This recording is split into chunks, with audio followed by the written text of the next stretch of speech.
Good evening, everyone. I'm Kavita Bartake, and I'm excited to be here with you all. Thanks for making the time out this evening to join us to learn about the Sarah at Lake Houston. I'm here with Julia, Dustin, Raj, and Ike, our partners in the Sarah at Houston. So, like I mentioned before, we have worked with Dustin, Julia, and Ike in different properties over a period of time. We have some Austin property that we work together and Houston properties that we work together on. So I'm excited to be having an opportunity to partner with them again, and excited to be presenting this opportunity to our investors.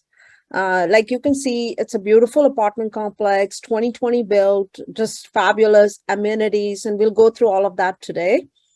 Just a quick disclaimer here, general disclaimer about these kind of investments. A lot of you have invested with us before. We have this PPM, we have all the securities, SEC required requirements to present this kind of offering to you guys. We always expect you to do your own due diligence on these offerings, and this is specifically a PIO 6C offering, which means it's open to accredited investors only, and you also need a third-party accreditation. So we will talk through the process of accreditation later on in this presentation, but for now, just know that even if you're not accredited today, I think it's important for you to understand how these investments work. So feel free to still stay on, even if you don't qualify to invest in this property. We would love to have you learn with us and learn how these investments are structured. So today we're going to talk about a couple of things. One is the team. Who are we? What do we do? What have we done before? And what is it? What team is coming together on this particular property? Talk about the executive summary of the property. I'll be covering those two. We'll talk about the profile of the property, and Julia will be talking a little bit about that. We'll present the market overview. Dustin will be walking us through that, and financial analysis again with Julia. And Raj will be covering the next steps, and we'll do the Q&A right after.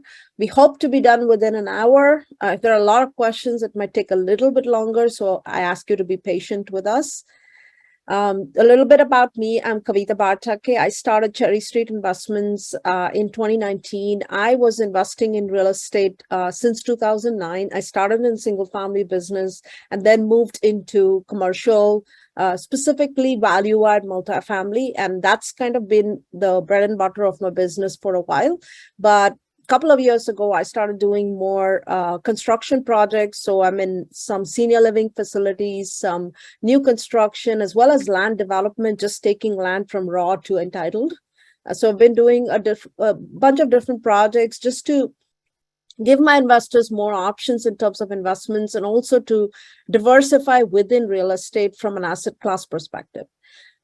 So I have, before getting into real estate, I spent about 20 years in tech across IBM and Atlassian. So I come from a tech background, grew up in India and moved here. So that's a little bit about me, and I'll ask Raj, my partner, to introduce himself. Thanks, Kavita. Raj Tekshanani, based here in Boston, Massachusetts. I started investing in real estate in 2012, and again started with single family condos. Then eventually moved on to multifamily here in the Massachusetts area. And then I took on the turn of being a passive investor in larger syndications. And I really loved being passive and decided to do that for full time and switched from my startup job to doing full-time real estate. I've done multiple projects, some partnered with all of the people that are here today. And again, invested in large multifamilies, some construction project, land developments, and here we are presenting this beautiful opportunity to you guys. Right. Ike, do you want to introduce yourself? Okay, good. I'm unmuted, I think. Yeah, so guys, sorry, as I said, where I am in India right now, I'm next to an airport and next to a railway station. So if you hear any of those sounds, don't be alarmed. But my name is Iqbal, also go by Ike Mutabana. I'm originally from India as well, and moved to the US in, I think, 1996, if I remember correctly. So I've been through the journey of being a technology guy, worked in a whole bunch of startup companies and VC-backed companies in Boston, similar to Raj, and then found my way into commercial real estate and more specifically multifamily about 6, 7 years ago. So I've been full time in the industry for about 6 years now. We used to do it part time earlier, and that coincided with my move to Dallas, Texas. So that's when I met Dustin as well. I'd met Julia around the same time, though she lives in New York and refuses to get out of her high towers. But we decided to start looking at a lot of things together. We um, eventually, about 2 years ago, we decided to really partner together and focus on a few different projects based on a specific business plan. And that's where this Sarah deal fits in as well, because based on how the market was, and of course, with the market changing, that strategy will probably change over the next 2 years again. But at least based on how the market was, we decided that getting into really beautiful quality, high quality properties provided the best possible risk mitigation and long-term cash flow for investors. So that's my journey from the tech industry, India to Boston to Dallas. Thank you, Um, Ike. All right, I guess it's my turn. My name is Dustin Howard. I'm the co-founder of Zane CRE along with Ike. Like I explained, we've met about 4 or 5 years ago, hit off instantly, formed Zane Commercial Real Estate. My former background is in finance, specifically in the broadcast industry. I was in the radio industry for about 20 years. Have been in real estate since about 2004 with my own personal projects, single family rentals, condos, new construction, et cetera. Entered into the commercial real estate space about 5.5 years ago. Immediately met Ike, and then we decided to join forces and go into business together under Zane.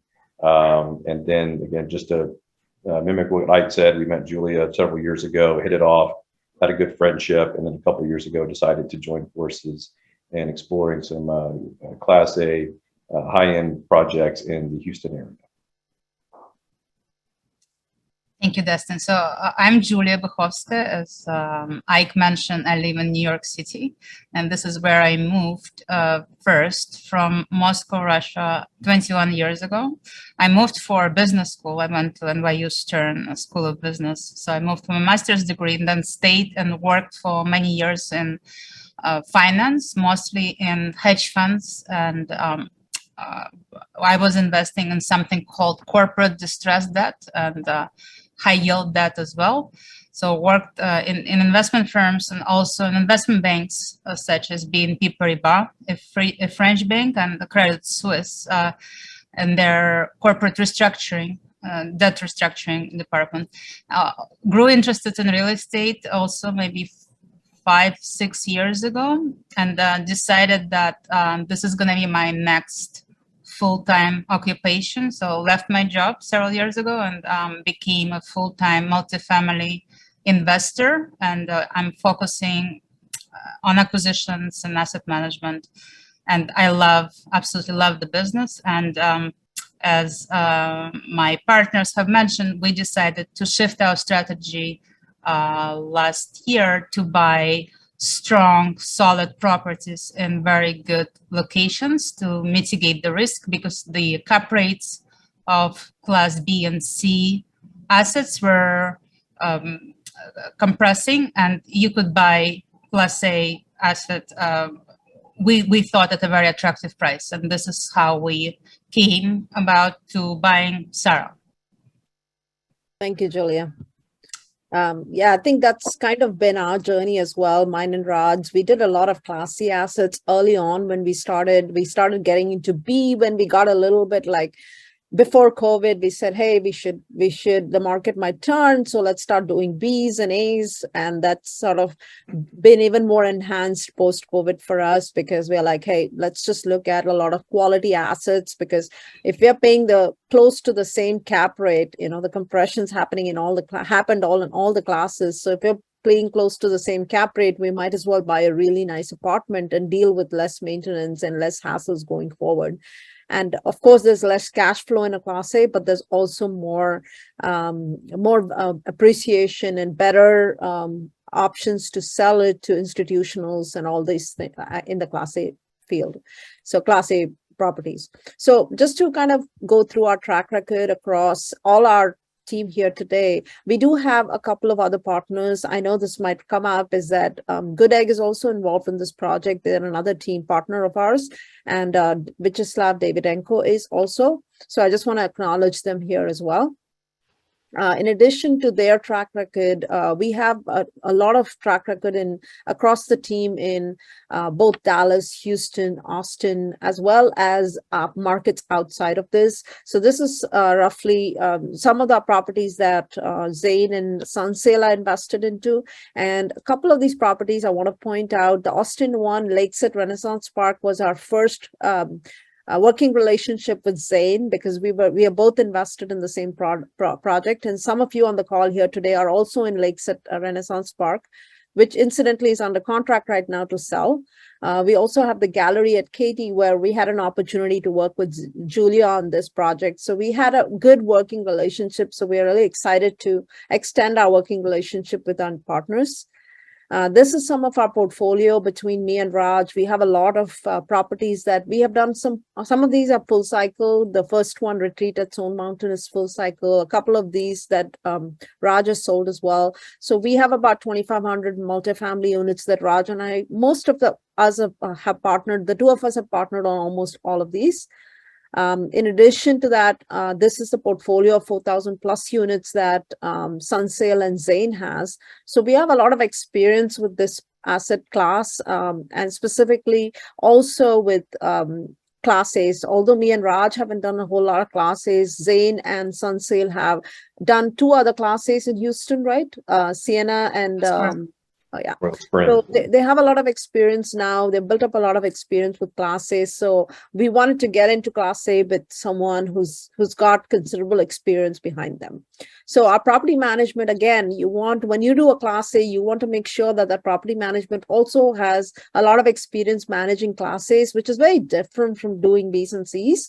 So this particular property, RPM Living, will be our property management company, and Zane has experience working with RPM Living. They are one of the largest, number 7 on the top 50 list of apartment managers. They're the 7th largest manager with 112K units managed across 35 markets in 21 states. So we have a very reputable property management company here on the team. These are just some pictures of the project. You can see it's a beautiful apartment community. I'll also cover a few investment highlights and then hand it over to Julia to cover the projected returns and talk through the sensitivity analysis, which essentially is like what happens if the cap rates expand, compress, where do we land in terms of our returns. So as we mentioned before, the Sarah at Lake Houston is in Humble, Texas. It's a northeast submarket of Houston, very close to IAH Airport. For those of you who are familiar with with Houston, it is one of the largest airports in the country, so a lot of traffic coming through IAH. This is close to Lake Houston, so it's a very lakeside living, a lot of exceptional amenities. We were talking just before the webinar started about golf simulators and just this amazing location with everything like a beer garden and athletic center. The gym it looks like an actual gym where you'd go and pay to work out, right? Business centers, conference centers, dog parks, even have a dog wash in there. So I would really call it like a luxury A+ community. But we're getting it at a very attractive price, and we'll talk about that and why that's so important in an environment like this one. And I just want to point that out because I'm also doing actual new builds, right? So I realize how much the costs have gone up in new construction and why we like the price for this one, because it's stabilized and we're getting it at a steal. So let's talk about Sarah at Lake Houston, just highlights here, 350 units, 2020 built property, 17.3 acres. It's really spread out very nicely and it's got a lot of different amenities. The average unit square foot is 911. Just to give you an idea, most of the units that we see, at least apartments we see, are between 750 to 850 average. So I like that these are larger unit sizes. The current occupancy is around 98, but when we toured the property, we have actually pre-leased to 100%, which is great. The property is full. 318K rentable square foot. Just some highlights of the property, Class A plus. Again, I don't want to harp on this. We talked about it. What I liked, again, what we liked is that it's a Lake Houston submarket is the top 1% one submarket when it comes to rent growth. We've seen a whopping 17.1% rent growth over the last 6 months. So when Raj and I walked to the property, we were surprised that the rents are already increasing between 200 to 500 per unit. Some of those units went up $500, which is very, very significant. And we like that. There's so much room to push up the rents, right? There's also a lot of population growth happening within a 1 mile radius. And we had seen about 120% population growth in the last 10 years or 11 years in this location. And very few new supply is hitting the market with multifamily, with respect to multifamily, which is exactly the place we want to be because we have more demand than there is supply, which means we are able to push up rents and get the rents where we want it to be.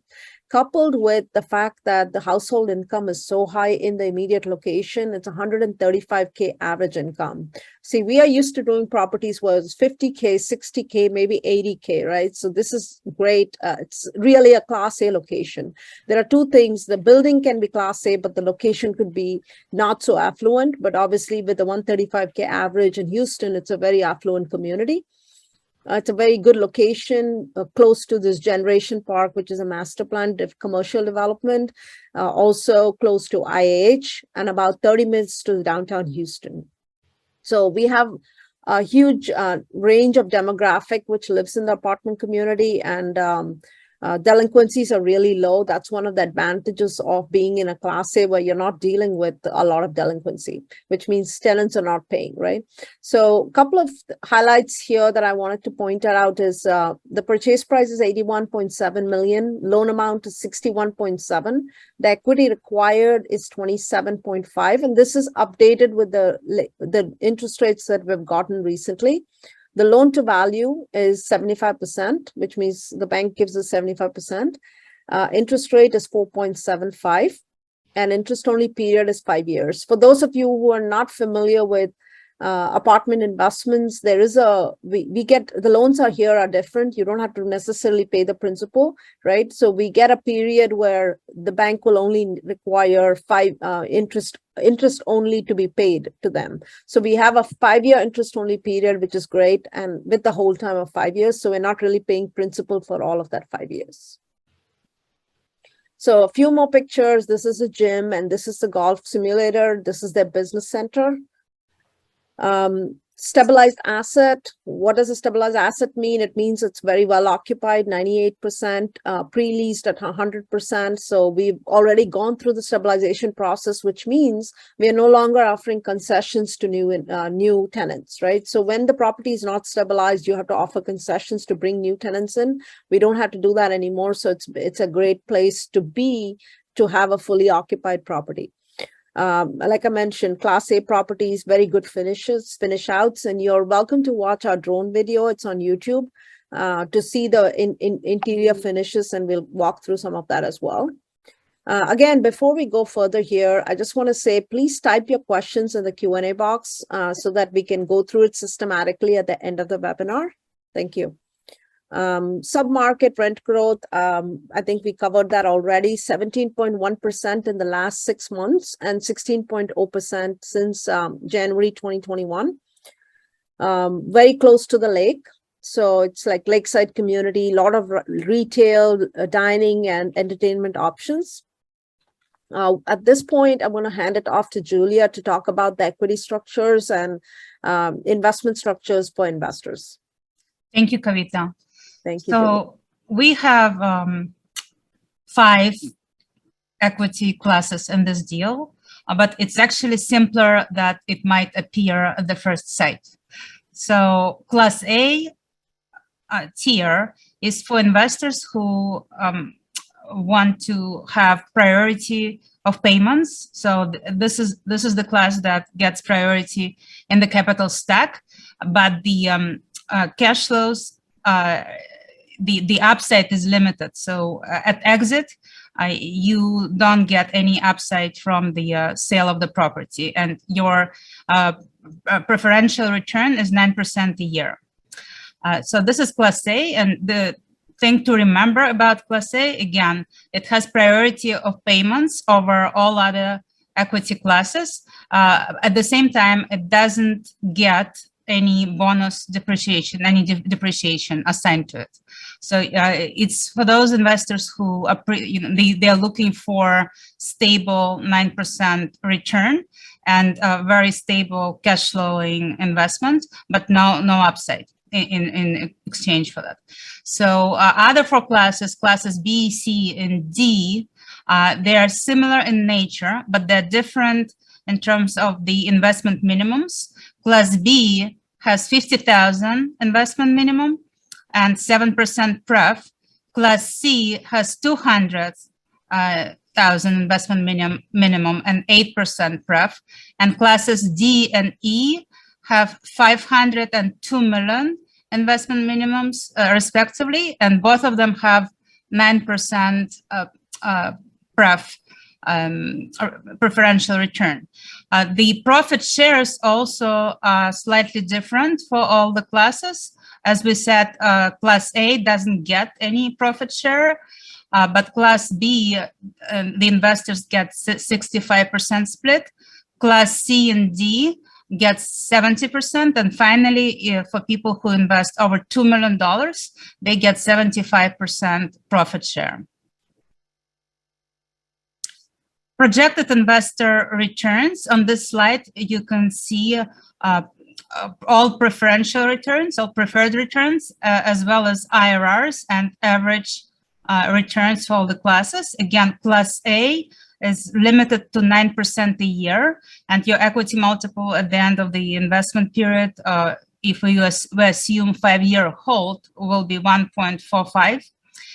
For Class B, 7% preferred return and 65-35% profit share split and IRR of 14.5%.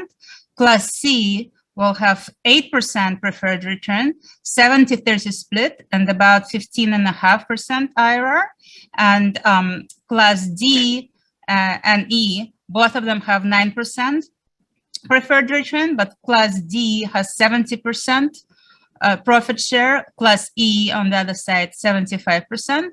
IRR is 16.2 approximately for Class D and 16.7 for Class E. And more, classes C, D, and E are about 2% equity multiple. That means that over the course of 5 years, you are approximately doubling your money. And Class B, total return is about 86%. So equity multiple 1.86 for Class B. So on this slide, again, we are presenting similar information, just in a different format. So for Class A, if you're investing in Class A, again, you can see that returns are consistent, but are limited to 9% a year. And there's nothing extra coming to Class A under no circumstances, even when you sell the property. Class B, as an example, we're showing that your cash on cash is going to grow from about 4% to about 8% in year 5. You're still getting 7% preferential return. And our mid case for Class B results into 14.5% IRR and 1.86 equity multiple, which is the same thing as saying 86% total return in 5 years. And of course, all those numbers are projected returns. So on this slide, we wanted to show sensitivity analysis and talk a little bit about break-even occupancy. Basically, what we're trying to say here, how low can our occupancy fall before we're gonna become cash flow break-even on a net income basis, right? So if you take all of your expenses and include debt service, how much can your occupancy fall before you start burning cash? And in case of Sarah, it's 75%, which is a pretty dramatic decline. I cannot imagine the scenario where such decline could possibly occur. So it's a pretty safe investment, and this is typical for Class A.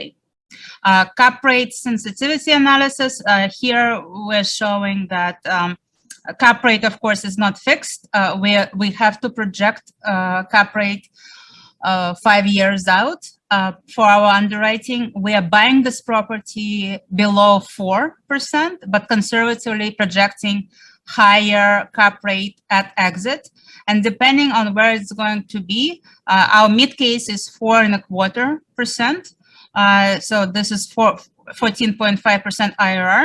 But if we, for example, exited at the same cap rate as we are buying this asset, the IRR would be 19%. And of course, if cap rates expand and the cap rate becomes, let's say, 4.75, then your IRR will decline, and we project about 10% IRR in that particular case.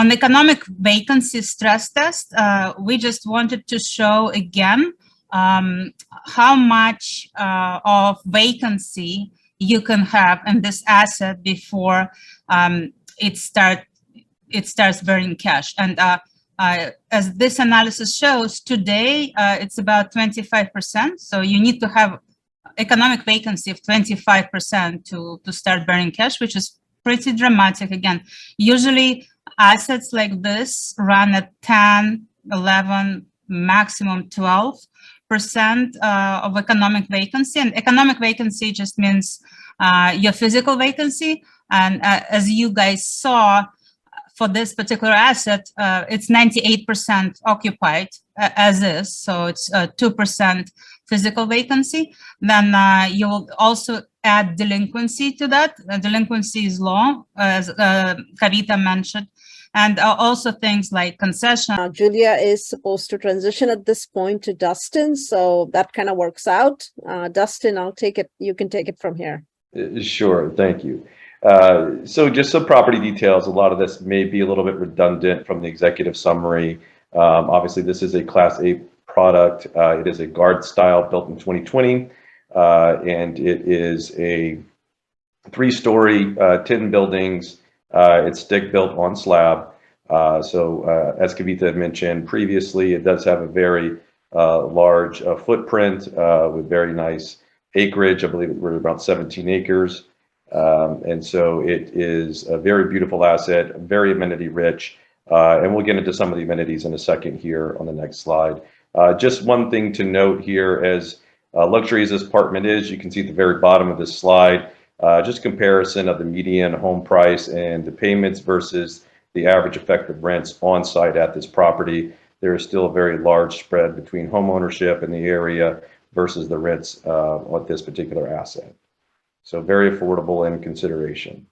So again, you can see most of these amenities listed here. Most of them are pretty standard that you're going to find in other Class A assets. I do want to mention some of the ones that stand out. Kavita, I think you did mention the beer garden and the hammock park, which is something very unique to this asset. It's set up. We're told by the community manager it's one of the most popular amenities at the facility. The folks in the demographic there love it. They come out there in the evenings in cooler weather, enjoy each other's company and socialize.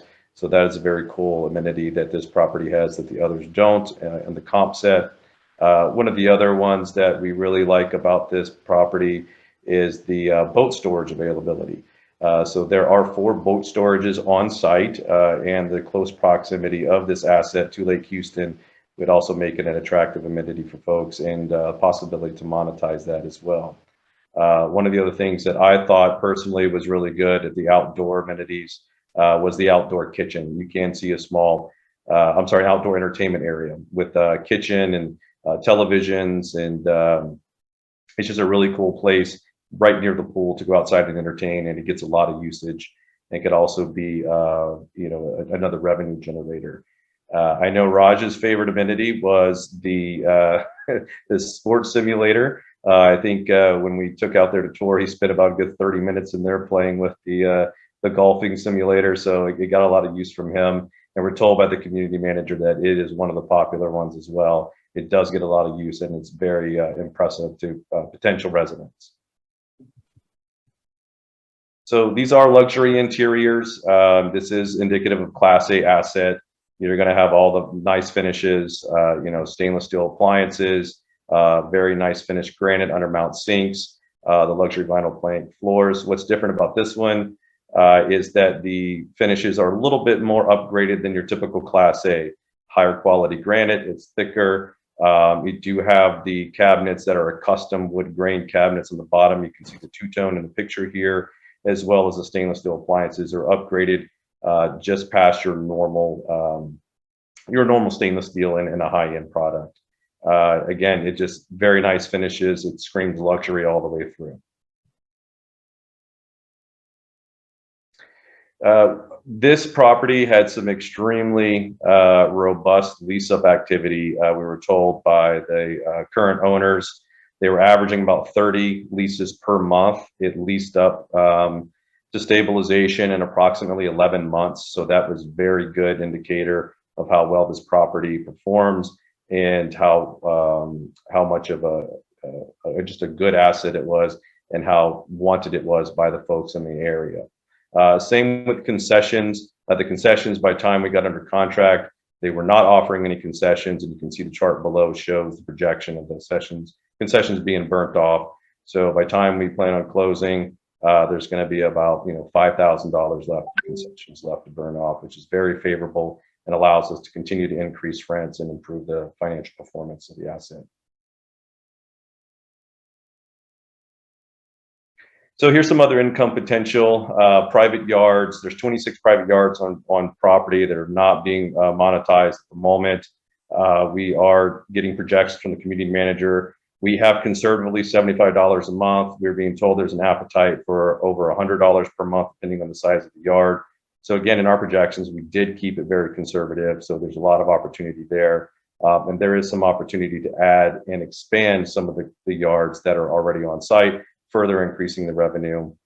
Storage units and garages, kind of want to combine those. They have a very high occupancy rate. They're currently in the 90 to 95 percentile. These are the rates being charged right now. So we want to bring that up because there's a huge opportunity to increase these by up to 50% each. This is something we discussed with the community manager and the property management that's on site right now. And there is an appetite for these, and it could be another opportunity for us to further increase the other income. Obviously, valet trash, internet, water and sewer, reimbursements, and then the amenity fee. We're going to increase it to $13 per month. You'll see in another slide, currently, I think they're charging $5 per month. So there's another opportunity for us to increase as well. Some more pictures. You can see how much of a high quality asset it is. Moving to cost segregation. We do cost segregation. I'm sure everyone is familiar with this. We do cost segs on all of our properties. Class A, we have done in the last two properties that we've done. We've got a very favorable result over the last two properties. We do utilize source advisors as our third party to come in and do the studies. Every time we underwrite a property, we actually give them the details of the property to give us preliminary estimates. We're being very conservative with the figures you see here for $100,000 investment, speculating between 75 and 90,000. The estimates that we got back from them are even higher than this, but again, nothing's promised till this the actual cost seg is done. So we wanted to be very conservative when presenting this. So it should be very, very favorable once it's completed. So exit strategy, obviously, properties have exit strategies. We have multiple options here that you can see. If we hit that IRR target very early, we can sell. We have the opportunity to refinance in year 3 is another option. And obviously, the full project span is 5 years. This is what we underwrite it to be conservative. This is what our returns are based on. So at 5 years, option number 3 is to sell when our returns are achieved. Some more pictures. You see the nice views here that we have. Oh, freeze up. There's some unit mix metrics. You can see it's a nice mix between 1 bedrooms, 2 bedrooms, and efficiency, and then we have a couple of 3 bedrooms.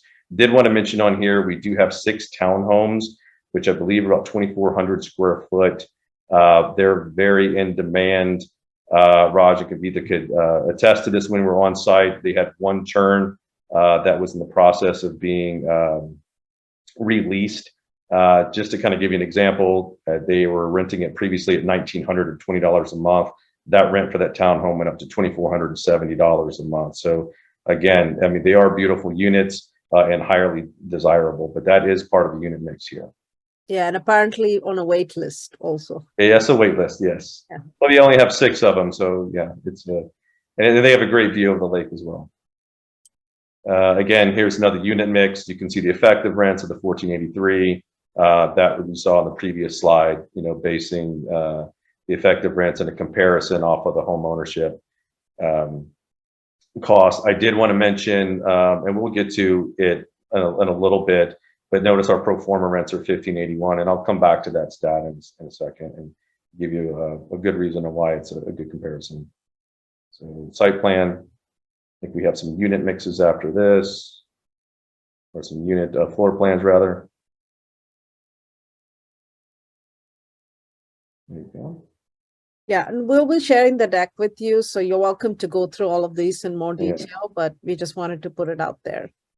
Yeah. So just some more property attributes. I've mentioned these before. It's 10 3-story buildings. Boat storages is 4. One of the things that is nice about this property, it has 1.8 spaces per home. That's a little higher than average. You know, parking at communities is always you know, something that is talked about. So there's ample parking here. So that's a very, very positive for this in comparison to the comps. And also for institutional assets, you know, institutions are looking for certain parking ratios only above which that they buy. So that's what I found very interesting about this one, that That's right. That's a good point. plenty of parking. Some of the property attributes as far as the financials here, you know, what they're talking about, the deposits, administration fees, pet fees. Again, you can see the amenity fee here is $5, part of our other income opportunities to increase that to $13. See the storage rentals, et cetera, which we do have some opportunity to move those upward. And the schools are also really excellent, right? Yes, correct. Some more pictures. Pictures. Yeah. All right. So some market overview. Again, I think, Kavita, you touched on a lot of this, especially with the sub-market here, and you can kind of see 17.1% rent increases over the last 6 months. You know, same thing with the occupancy growth. The effective rents for Class A have increased 16% year over year as of January, so it's very positive. And the absorption rate here is amazing as well.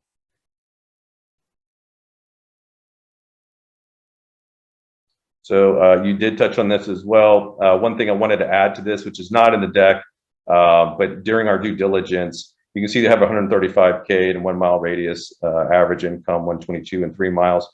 One thing that's not in the deck is on site at the actual property, there's between 71 and 72,000 average household income. And I wanted to go back to the rents on the pro forma. So even at that rate, if we increase our rents to pro forma, we're able to achieve that, which we think we really are because we're being conservative.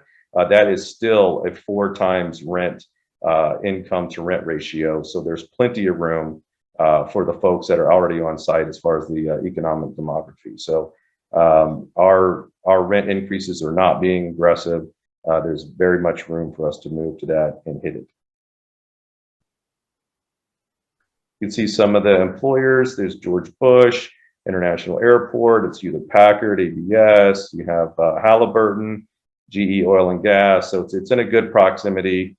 And I think, Kavita, you also mentioned it's about 30 minutes from downtown Houston. So it's very drivable, very, very good located asset. Again, some more metrics on Houston's growth. Just to kind of talk about the top one here, 1.1 million. And since 2010, I think the last statistic I saw for 2021 over 2020 growth was about 95,000 folks moving into Houston. There's no indication of that slowing down. Just in comparison to DFW last year, which is the area I'm located in, we added about 120,000 people. So it's very close as far as the population growth. And there's no sign of this, coming to a halt. So it's a good story for multifamily investment. Even though interest rates have increased in single family homes, the prices are actually still increasing. There's only 1.6 month inventory, 1.6 months worth of inventory on the market in the Houston area. So there's still housing shortage. Everyone knows that healthy housing supply is about 6 months. And also construction costs continue to increase. I think the last statistic I heard was about 20% year over year. And construction costs are continuing to go up. So it's a great story for multifamily investment. Yeah, absolutely. So a couple of things I wanted to add here, Dustin, is that a lot of investors kind of view Houston as an oil dependent economy still. But it's come a long way from that. I was one of them. I'm like, oh, everything in Houston depends on oil. But we've seen so much growth in Houston in other sectors that it's just become a very diversified economy over the last 5 years, I'd say. Yeah. Well, honestly, Kavita, we were the same thought process. We thought it was very oil dependent as well. But that's actually a good point you brought up. I wanted to bring up on the due diligence that we did. RPM does basically a demographic study of what employment sectors each individual is at and what percentage concentration.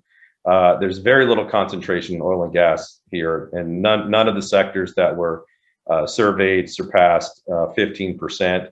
There was one, it showed 20%, but it was it's business and business people. So that's a broad spectrum.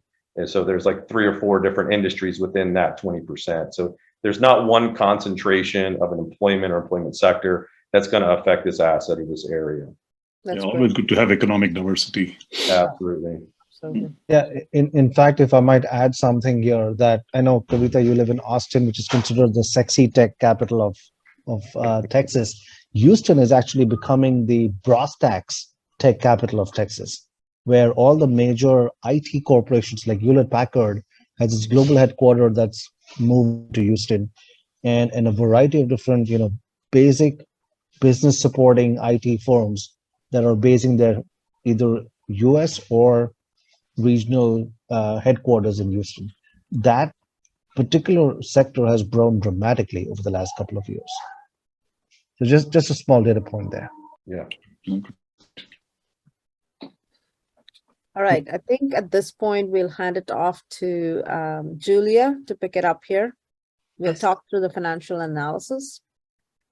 Thank you, Kavita. And everyone, I apologize for my earlier technical difficulties. I don't know what was happening, but I'm glad I'm back.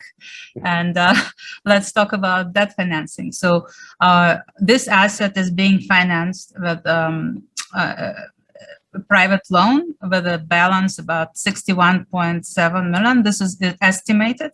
Loan to value is about 75%. The interest rate, this is a narrow, it should be 4.75. 5-year term and interest only, so we don't have to pay principal on it. I saw a question in our Q&A box about interest rate cap. If we are purchasing one, yes, we are.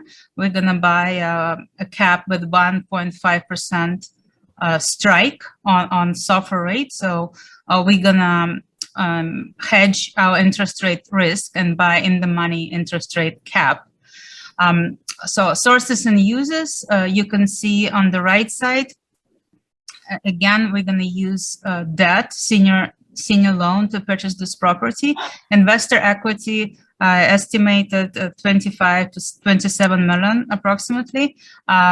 Since this property is brand new and beautiful and with all the amenities, and it was just built a couple of years ago and just finished the lease up process, and now interior renovations are required. Everything is in a perfect condition. So we're only budgeting $500,000 for capex, which will be used for various capital enhancing projects and some income generating opportunities. But there's nothing on the property that needs maintenance or repair or any deferred maintenance, anything like that.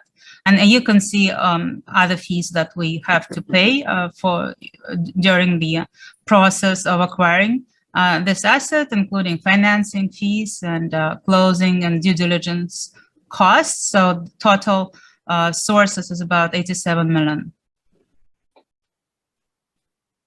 So on this page, and you guys can dissect this also at your leisure later once you review the deck, but basically we're showing 5-year projections for this apartment complex. So our gross income is growing. Year 1 is 6% rent growth, which is we assumed. Year 2 is 5%, and then we drop it to 3.5%. And as multiple speakers on this webinar pointed out before, the actual rent growth is much stronger right now in Houston overall, and in Humble, where this property is located specifically, it's about 17% for Class A. So we do believe that 6% rent growth is very conservative. And in fact, we are getting materially more than that as of today on this property, because we are getting reports from the property management company, which is currently managing the property. So we do believe we are conservative on the income side, and our operating expenses are in line with assets that we own and operate, and total operating expenses are approximately 50% of the income, which is typical for apartment complexes of this type and of this class. Next slide, please. So on the comparable properties and rent comps, as you can see, there are several properties around our apartment complex. There are 2 which are pretty much adjacent, Dryden and Rosemary. They're very close, I would say, walking distance. I wouldn't say, I know, because Dustin and I actually walked over, and we toured. We didn't secret shop, we openly shopped them, and we said we were buying the Sarah, and can we talk to you guys? And as it turns out, Rosemary is owned by Jared Kushner. So he bought this property, I believe, about a year ago, and he was looking to buy more in the area. And Dryden, I don't remember the owner, but also beautiful, also brand new. I would say, of course, I'm biased because we're buying this property, but Sarah is the most beautiful out of all properties that we walked in. Dustin, would you agree? Am I being, I mean, you're biased too. No, well, actually, I wanted to add to that. When we actually were openly going in and surveying the properties, the 2 property managers that were on site actually bragged about Sarah's amenities and how pretty it was. And the words they used were jealous. So no, yeah, they said we were jealous, and then yeah, they said we will lose some tenants to Sarah because of the amenities. That's the comment that they actually made. So and this is a very, very good area, as we mentioned before, about 135,000 median household income in the area. So very affluent demographics, and surprisingly, this area is going to continue to develop. That we do know, but luckily for us, within like 3 or 5 mile radius of our property, there's only 1 construction project, which is small. So we don't have the supply or oversupply issue in this particular property. So this is very, very good for us. So we are very, very happy we're acquiring it. So rent comps, let's talk about that a little bit. So this is not the case with Sarah, that you're buying it and you're going to be bumping rents by $200-300 just because it's below comps. It's not below comps on rent, and the reason for that is because the amenities are better.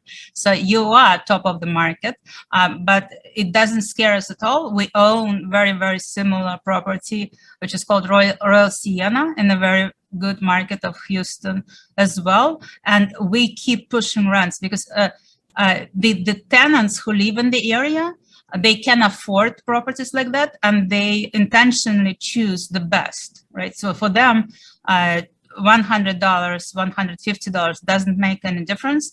They would rather live in the best property available, and we do believe that Sarah is that property in the area.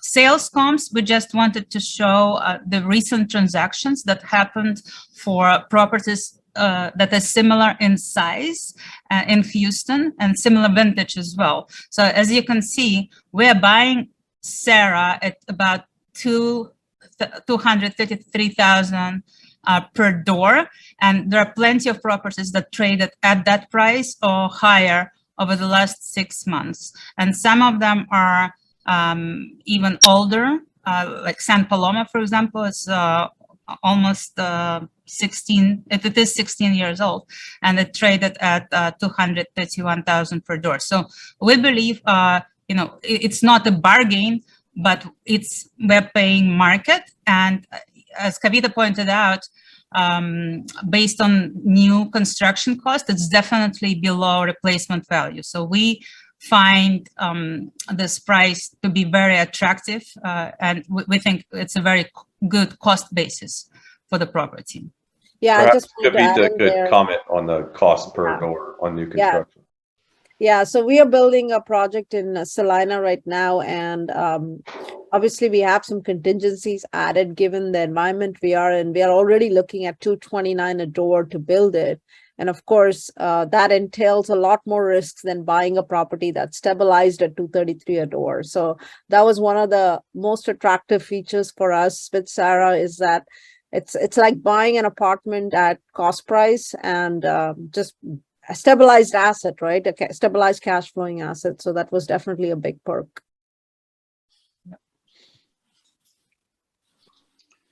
And I think at this point, we'll hand it off to Raj to talk about the next steps if you're interested in investing in this project, which I think is an excellent place to park your money. I know this market is uncertain right now. We hear about doomsday projections and stock market falling apart, crypto crashing and all of that stuff. So I think right now we are very interested in putting our money in safe places. And we do believe this is a great place to park money and have some cash flow, but mostly focus on the equity growth, right? That's kind of one of the reasons we picked up or we partnered with Zain on this asset, is we like the cash flow. We like the back end. Of course, we're doing land projects and the equity growth is phenomenal there, but there's also more risk. So we wanted to balance that with some other projects where there is some cash flow and some back end equity.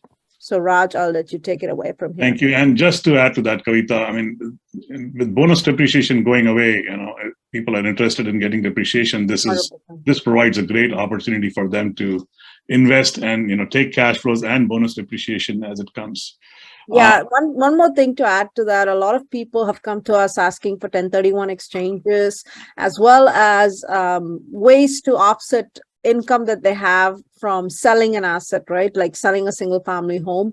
And this bonus depreciation provides you an opportunity to do that without having to do a 1031 exchange. In fact, so just want you guys to be aware of that, because we will generate, let's say, $70,000, $80,000, $90,000 for every $100,000 that you invest in paper losses, and you're able to take that passive income off of passive gains that you will have from sale of a property and other sources. And not stock market gains, though, because those are portfolio gains. Yeah. There's one more thing I wanted to add before I jump into investment criteria. I see a bunch of questions coming up in the chat box. And as Kavita mentioned earlier, it's easy for us to, if you all type your questions in the Q&A box, that way we can just go through that. And we try not to look at chat box that much because it's a little bit distracting. So if you don't mind, from here on, if you can enter your questions into the Q&A box. That said, investment criteria. So yeah, this is a 506c investment, which basically means that it's open to accredited investors only. We have done some non-accredited investments previously, and we will do some more in the future. So one of the questions was, are we going to do some non-accredited? Yes, we'll do, but this one specifically is for accredited investors only. And we will talk about some of how you can get that verification done. You can get it done through a CPA, or there are some third-party options like Verify Investor and Parallel Markets to get your certification done. They charge some minimal fees for that.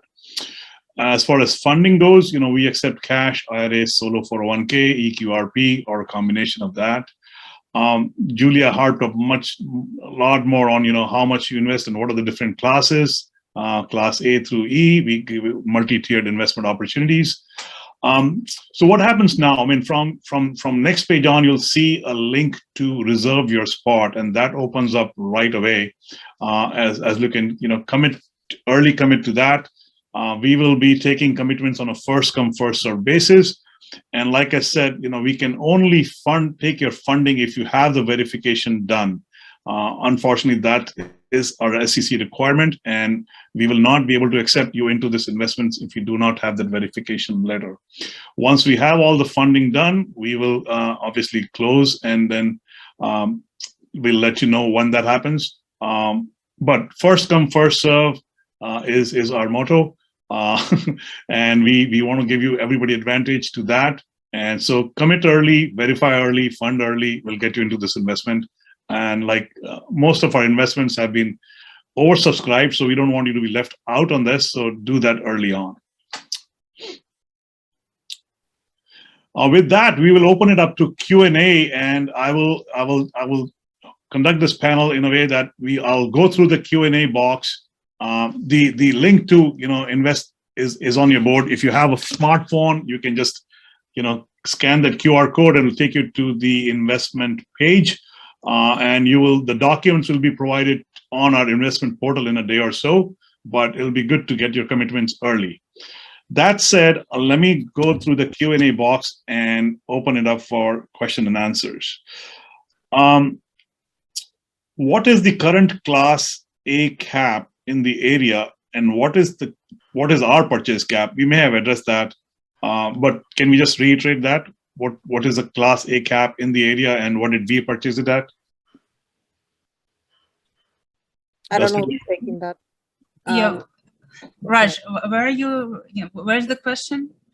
It's in the Q&A box, Julia. I'm just reading it out.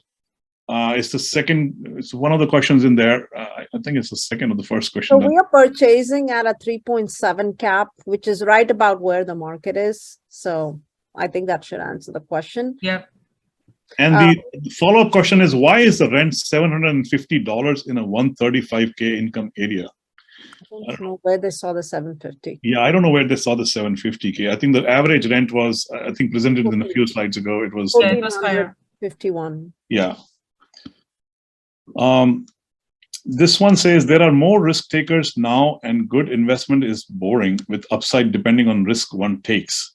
That said, do you have investment opportunities for non-accreditors? I'm not sure what the first part of the question says, but like I mentioned before, yes, we will have more non-accredited investor opportunities, not this one. Can we invest using an IRA account? The answer is yes. If one invests via IRA, can they claim depreciation against non-IRA capital gains? Kavita, do you want to answer that? No. They cannot.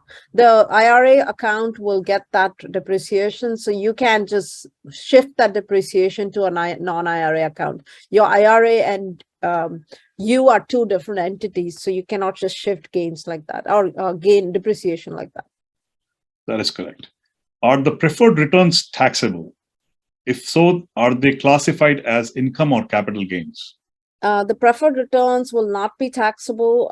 So really what you're thinking about is like, is the cash flow taxable? I think that's the question. Yeah. So because we have so much depreciation, if you're able to use the depreciation, then they won't be taxable because the depreciation will offset your cash flow from the asset for all of 5 years.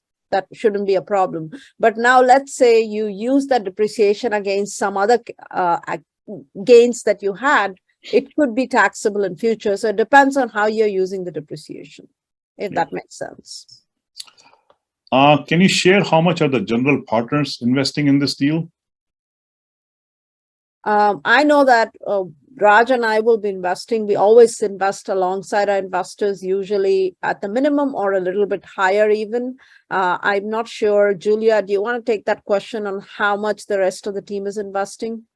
Yeah, I think all co-sponsors and general partners together, it would be at least $1.5 million from all of us.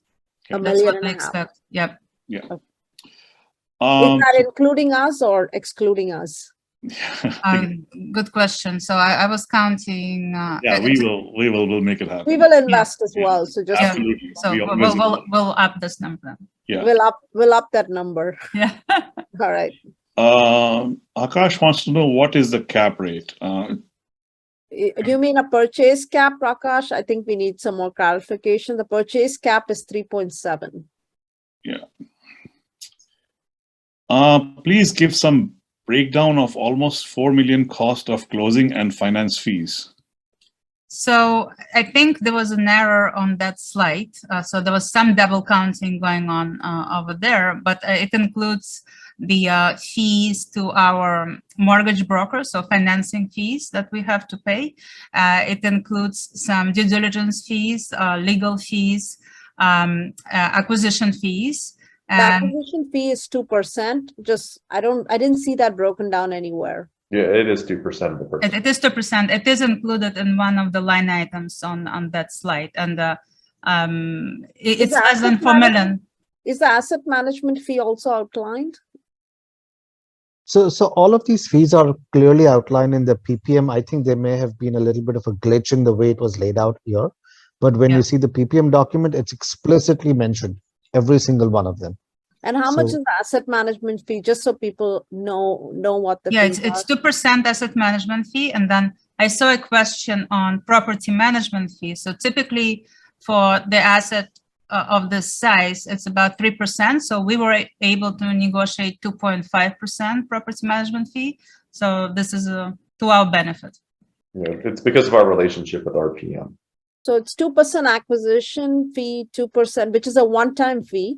Yeah. 2% asset management, which is an annual fee, and then 2.5% property management, which goes to third-party property managers, not us. Correct. That's how they're compensated. Correct.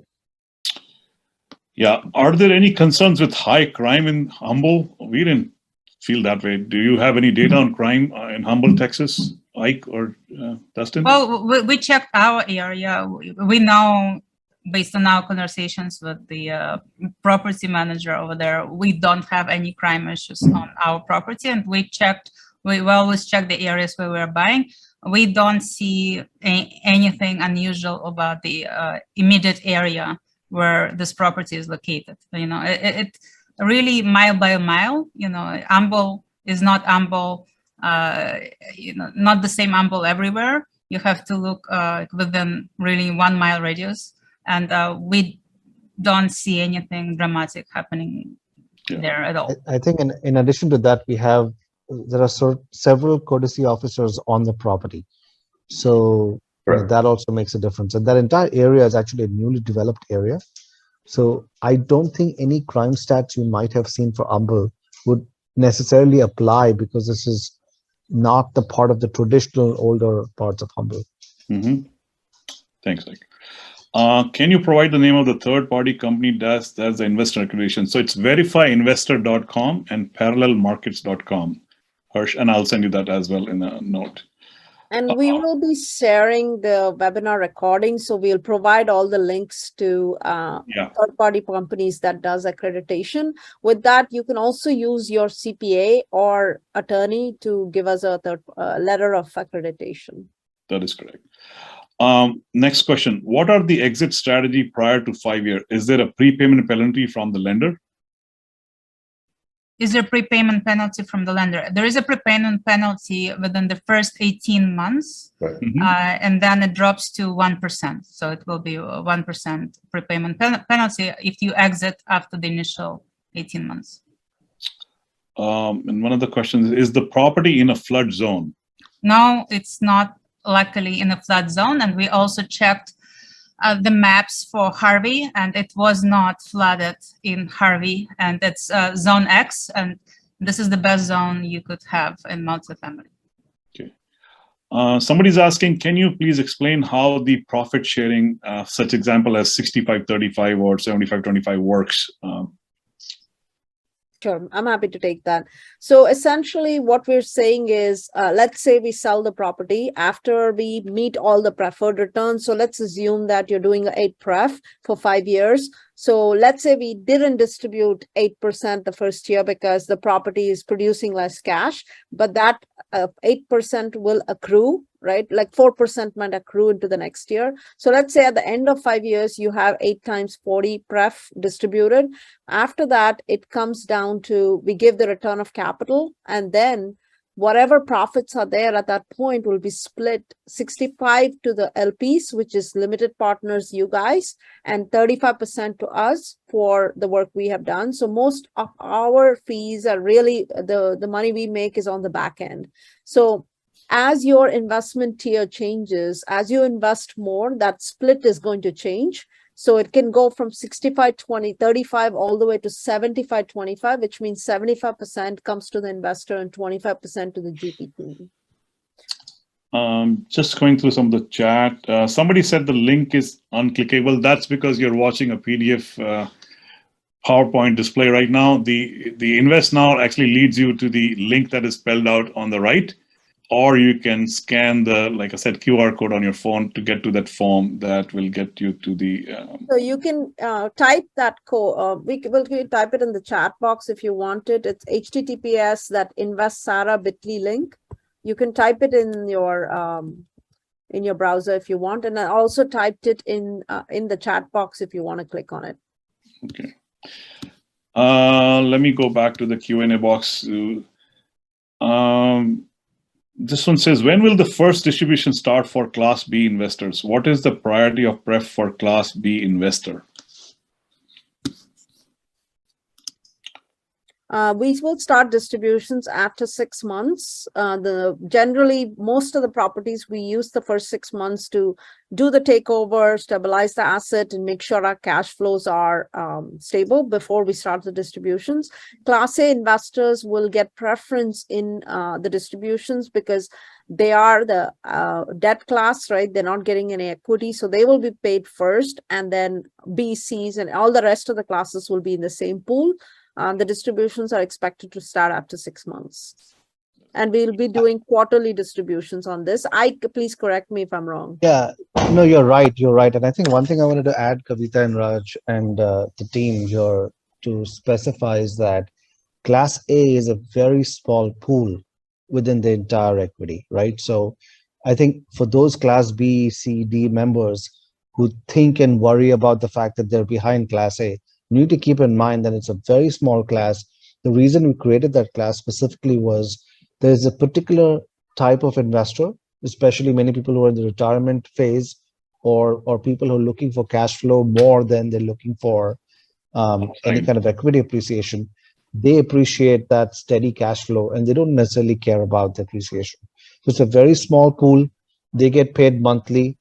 And, once they're done, Class B, C, D, on par will get their distributions from the cash flow on a quarterly basis. And we will also have a cap on Class A, right? Like how much we'll accept into Class A, right? Obviously, correct. In fact, we may have already be very close to meeting that cap. Gotcha. Okay. So just to to let the investors know how much equity do we already have. And I know we are pretty good on equity already. Like we've been raising for a little while here. Although we are presenting, me and Raj are presenting this opportunity, the team has already raised a lot of capital here. So we don't have a whole lot of room for investors. So I encourage you guys to act fast if you want to move in. Is the interest rate fixed or variable? And at what interest rate cash flow will go negative? Have we done an interest rate sensitivity analysis, Julia?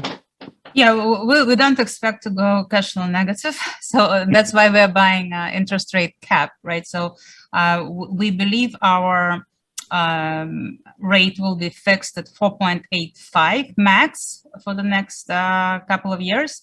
If we were unhedged, I would have to look at the numbers, but I think it will be like 6 or 7% all-in rate. So we still have room. And we talk about interest rates a lot. So our view is that the Fed tightening forever is not going to happen. So at some point, we believe they're going to have to reverse. And no one knows when it's going to happen. But historically, it did happen somewhere around 2-year mark. So in 2024, we think the rates will stabilize and start to go down, most likely, if not earlier than that. I think this was another follow-on question that I saw in the chat box. You're buying the property at 3.7 cap, but paying an interest rate of 4.75. So based on my rough math, you guys will be flat on cash flows unless you raise rent. I think he means rents, not rates. Right. So do you want to address that, Julia? No, well, definitely. Yes, we do count on rent growth, but it's not it's not a pie in the sky, so to speak, right? This is a real rent growth that is happening, and it's not new either. It has been very strong for many months, and we only see it at some of our properties accelerating. We don't see any slowdown right now. Can it slow down in the future? Yes, but we are not underwriting aggressive rent growth. Again, we're underwriting 6% year one, where today in one property that we own in Siena, on some units, it's 20% lease trade outs that we are achieving. On renewals, we are achieving 15%, right? So will it slow down? Oh, yes, it will slow down for sure, right? It's unsustainable. You cannot grow at 20% a year. But I think what we are projecting is achievable and maybe even conservative. And as such, we think that rent growth will help us grow our net income safely. Thank you, Julia. We're already seeing that rent growth because this 3.7 was based on the T12, and we've already seen considerable rent growth since, right? Yeah, absolutely. Correct. The next question is, can we share this presentation with other accredited investors? Yes, you can. I mean, that's the whole 506C, that they don't have to have a pre-existing relationship with us. It's open to all investors as long as they are accredited. When do you expect the PPM to be available? I think as soon as tomorrow. Yeah. It's just a matter of putting it in the portal and sending it out. So I'm on the hook for that one. So, yeah. I think I've covered most of the questions that came in the Q&A. Oh, just came another one. What impact do you anticipate from potential recession in rent growth, especially in Class A property? Yeah, I think, as we mentioned, if recession comes, rent growth, will it continue at the same pace? No, we think it's going to slow down, but inflation is so strong right now, we don't think it's going to drop from 16% to 0 over a short period of time. It's going to happen over the course of probably many months. And we also think that Class A is actually, you can argue it's more protected because it will have, people who live in Class A, they have higher ability and willingness to pay. So delinquency tends to be low. So we do expect to have occupancy, and some, to have stable occupancy. And some people, I can speak about myself. I live in New York City. In the recession, I decided to move up, right? I was living in Class B, and I decided that I can afford Class A, and I paid more, but got a nicer property. So I think, yes, your worst case here is probably 0% growth, but it never stays there for a long time. Even in COVID, right? People said, okay, we're going to renew our leases at 0%, a flat growth, just to minimize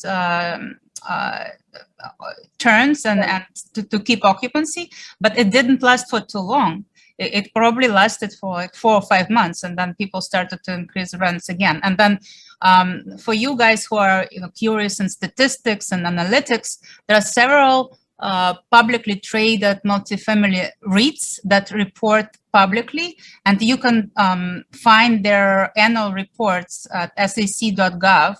Just put in a ticker, and you're going to see their financials, and they disclose their financials and property by property statistics for like 30 years. There are 30-year historical financials, so you can see what happens to occupancy and rent growth in a recession, and it doesn't look as bad at all, right? So occupancy typically stays stable, and then rent growth either slows or it becomes flat, but usually for a few months. It's never, flat for years.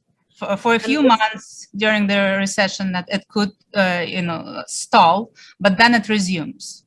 And recessions have typically never lasted more than 16 to 18 months, right? That's true. Look at historical, I mean, we're not expecting a 4-year recession here. So, Yeah. And I think that the other thing that we highlighted as well is the housing market and the housing shortage, right? I mean, in these markets, Texas markets, the vast amount of people moving into the Texas market, specifically Houston, there is a housing shortage, and even with the rates going up, the prices have not dropped. So you have multiple aspects that show that this will be a safe asset class during a recession.